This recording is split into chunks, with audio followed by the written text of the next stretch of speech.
Set Radio! Okay, let's not act surprised. I said it during my Tony Hawk video, so here it is, a video of me talking about Jet Set Radio. Now, Jet Set Radio is a Sega-made franchise, which means that it only really gets 2 games because it's not a Sonic. The game revolves around 2 things, skating and graffiti. So let's not waste any time. Now, the story in this game is, well, it is. Yeah, all you really need to know for now is that in the fictional island of Tokyo-to, which is apparently just regular Tokyo except not, there are these gangs of teenagers rocking these new magnetic rollerblades going around town, putting up graffiti and otherwise just vibing in the streets. And they're all jamming out to the same underground pirate radio station, Jet Set Radio, run by DJ Professor K, also known as the best part about this game.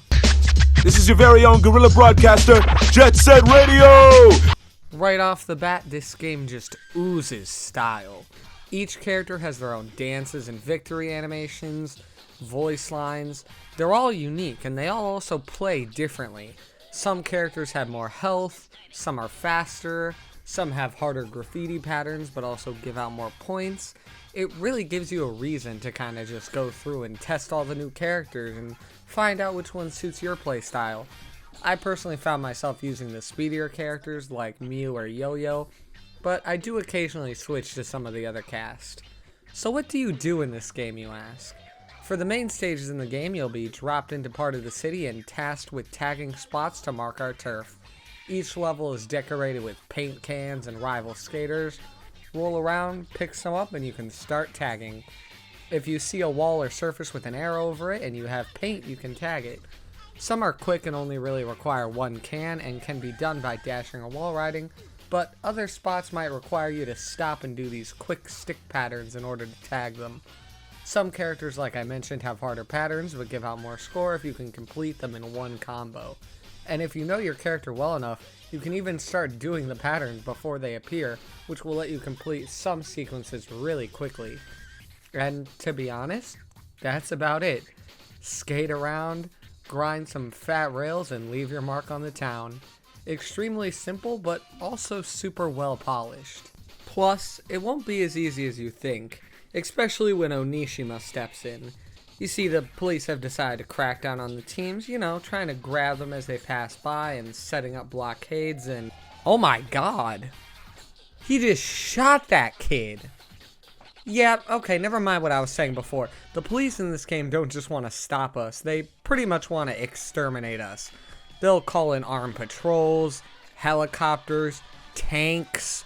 They'll start tear gassing entire streets because of a couple of rowdy teens. So you'll need to keep moving through the stages to evade obstacles and try to spray some spots as fast as possible or make multiple passes. Occasionally, in between stages, you'll be challenged by a rival character. They'll either ask you to copy some of their tricks or race them through the map to tag a certain spot. If you're able to best them, they'll join your crew. Then, there are also levels where you're tasked with chasing around and tagging other gang members.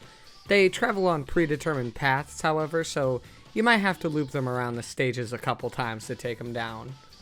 Tokyo-to itself is split into 3 main districts. The GG's home turf of Shibuya-cho, Kogane-cho, home of Poison-chan, and Benten-cho, the city of the night, and home to the noise tanks. Each level has its own style, and they all open up as the game goes on. The early stages you play are often comprised of just a small section of the city, but the later levels open up new routes that kinda eventually connect to the rest of the map. This leads to levels where you're making a mad dash around the whole town. And while yeah, this does lead to some of the levels being repeated over the game, there's always enough variety in terms of objective that it didn't really bother me too much. But we can't possibly talk about Jet Set Radio without going over one of its biggest achievements. The soundtrack. This game bleeds funk, and the soundtrack accompanies that to a T. Sadly, some of it is licensed and I won't be able to play it, but luckily for us, we have the legendary master of funk himself as composer, Hideki Naganuma.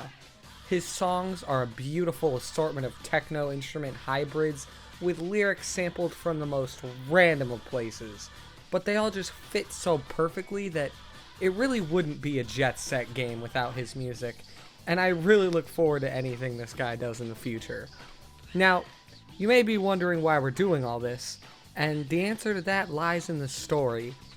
It starts out simply enough with our group, the GGs, just trying to fight off other gang and fill the streets with our graffiti. But then the cops start rolling in, and some of the other gangs get kidnapped. We find broken pieces of a vinyl record. Eventually we meet these two characters, Cube and Combo, who came looking for their friend and are trying to combat a strange group that has begun targeting the Jet Set crew called the Golden Rhinos.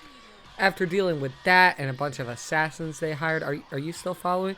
We end up way up in the sky on top of a building trying to stop the leader of the Golden Rhinos, who's attempting to use a magical vinyl record to summon a demon to take over the world.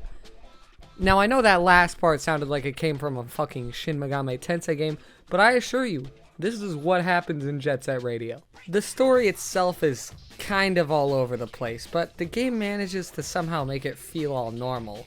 There was never a point in my playthrough where I thought, wow, this doesn't make any sense.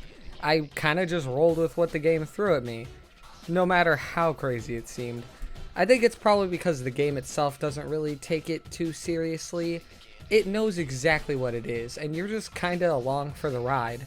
At the end of the day, it lets the gameplay and the world do the talking for it. The one thing you might notice given my explanation, or if you've ever played the game yourself, is that Jet Set Radio is a short game. I was able to play through the game for this video in like a little over 3 hours.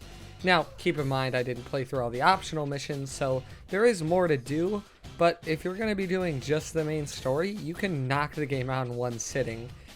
And while on paper this might sound like a problem, again, I kind of think the game plays it off more as a strength. The game doesn't overstay its welcome. It grabs you for a couple hours and is out the door by the time your parents get home. And hey, if you really enjoy it, there is still plenty of stuff you can do. You could go back and try to get jet ranks on every level. There's also a couple collectibles you can find. There is still plenty of things to do in this game if you really just want to squeeze out as much Jet Set as you can. But for me, I really kind of just appreciate it as just a short burst of awesome gameplay. It's a game I can really see myself going back and replaying on some of those days where you're really just not sure what to play. It does have some small issues, but they're vastly overshadowed by all the game does correctly. Unfortunately though, as I mentioned earlier, it is a Sega product and they haven't really done too much with the series as of late. There is a sequel on the Xbox called Jet Set Future that I haven't played yet, but it's on my list and who knows, maybe I'll make a video on that too someday. But when the big publishers let us down, leave it to smaller studios to pick up the ball. Team Reptile, the creators of Lethal League Blaze, have begun work on a project called Bomb Rush Cyberfunk, which is sort of a spiritual successor to Jet Set Radio. We don't know too much about it yet, but I know I'm excited, especially since it looks like they're going to be getting Hideki Naganuma to be composing some tracks for the game.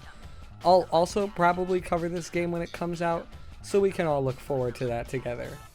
Until then, I'm Twin Dragos, thanks for watching, and keep it funky.